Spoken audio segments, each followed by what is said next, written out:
کیا مشرق وسطیٰ میں ایک نئی سپر پاور خاموشی سے ابھر رہی ہے؟ ایک ایسی طاقت جو نہ صرف ہتھیاروں سے بلکہ حکمت عملی، اتحادوں اور جغرافیہ کے کھیل سے اپنی جگہ بنا رہی ہے۔ ایران ایک ایسا نام جسے کبھی محدود سمجھا گیا، آج عالمی طاقتوں کے حساب کتاب کو بدل رہا ہے۔ کیا ایران واقعی خطے میں چوتھی سپر پاور بننے جا رہا ہے یا صرف ایک طاقت کا توسل ہے؟ آج ہم اس راز کو کھولتے ہیں۔ میں ہوں doctor Tahir Aziz Zafar, history and force. Iran کا ابھار اچانک نہیں بلکہ ایک طویل مدتی حکمت عملی کا نتیجہ ہے۔ عراق، شام، لبنان اور یمن جیسے خطوں میں اثر سوکھ، آبنائے حرمت جیسے اہم تجارتی راستے پر گرفت اور جدید میزائل اور ڈرون ٹیکنالوجی، یہ ایران کو ایک منفرد طاقت بناتے ہیں۔ وہ براہ راست تصادم کے بجائے بالواسطہ حکمت عملی کے ذریعے اپنی طاقت کو بڑھاتا رہا ہے۔ اس نے اسے مشرق وسطیٰ میں ایک فیصلہ کن کردار ادا کر دیا ہے۔ مشرق وسطیٰ میں بڑھتی ہوئی کشیدگی خاص طور پر ایران، اسرائیل اور یونائٹڈ اسٹیٹس کے درمیان دنیا کو ایک نئی جنگی حقیقت کی طرف لے جا رہی ہے۔ لیکن اس بار جنگ صرف ہتھیاروں کی نہیں بلکہ ذہانت، ٹیکنالوجی اور اسٹریٹجی کی ہے۔ اس کھیل میں ایران نے نئے انداز میں اب اپنے آپ کو سامنے لایا ہے۔ ایران نے روایتی جنگ کی بجائے ایک سمارٹ وار کا راستہ اپنایا ہے۔ یہ جنگ میدان میں کم، دماغ میں زیادہ لڑی جا رہی ہے۔ مشرق وسطیٰ کی حالیہ کشیدگی خاص طور پر ایران، اسرائیل اور یونائٹڈ اسٹیٹس کے درمیان بڑھتی ہوئی تنوع نے دنیا کی طاقت کے توازن کو ایک نئی سمت دے دی ہے۔ اس بدلتی ہوئی صورتحال میں ایران ایک ایسی قوت کے طور پر ابھرا ہے جو نہ صرف خطے بلکہ عالمی سیاست پر بھی گہرا اثر ڈال رہی ہے۔ ایران کی طاقتور حکمت عملی، ڈائریکٹ نہیں سمارٹ وار۔ ایران نے روایتی جنگ کی بجائے ہائی برڈ وارفیئر حکمت عملی اپنائی ہے۔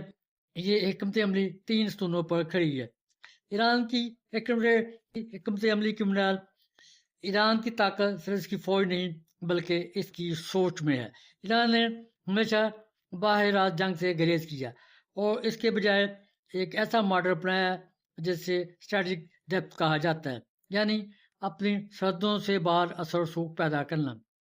عراق، شام، لبنان اور یمن یہ صرف ممالک نہیں بلکہ ایران کے اثر کا دائرہ ہیں۔ یہ حکمت عملی ایران کو ایک ایسا کھلاڑی بناتی ہے جو بغیر براہ راست لڑائی کے بھی کھیل جیت سکتا ہے۔ خطے میں اثر سوکھ بڑھانا، ایران نے اپنے ساتھی گروپس کے ذریعے پورے مشرق وسطیٰ میں ایک نیٹ ورک بنایا ہے۔ لبنان میں حزب اللہ، عراق میں مختلف ملیشیات اور یمن میں حوثی، یہ سب ایران کے اثر کو بڑھاتے ہیں۔ یہ روایتی طاقت نہیں بلکہ خاموش طاقت ہے اور یہی خاموش طاقت ایران کو دوسروں سے مختلف بناتی ہے۔ آبنائے حرمت ایران کی اصل طاقت ہے۔ اگر آپ دنیا کی معیشت کو کنٹرول کرنا چاہتے ہیں تو آپ کو توانائی کے راستوں پر کنٹرول چاہیے ہوگا، اور یہاں آتی ہے آبنائے حرمت۔ دنیا کے ایک بڑے حصے کا تیل اسی راستے سے گزرتا ہے۔ ایران اس مقام پر کھڑا ہے جہاں عالمی تجارت کو متاثر کر سکتا ہے۔ یہ وہ طاقت ہے جو صرف فوجی نہیں بلکہ معاشی اور عالمی ہے۔ اس لیے دنیا ایران کو نظر انداز نہیں کر سکتی۔ ٹیکنالوجی اور دفاع کی بات کریں، ایران نے محدود وسائل کے باوجود اپنی دفاعی ٹیکنالوجی میں حیران کن ترقی کی ہے۔ ڈرون، بیلسٹک میزائل اور سائبر صلاحیتیں، یہ سب ایران کو ایک جدید طاقت بناتی ہیں۔ ایران نے ثابت کیا ہے کہ طاقت صرف بجٹ سے نہیں بلکہ حکمت عملی سے آتی ہے۔ عالمی سیاست میں ایران کے کردار کو دیکھیں، ایران اب صرف ایک علاقائی کھلاڑی نہیں رہا۔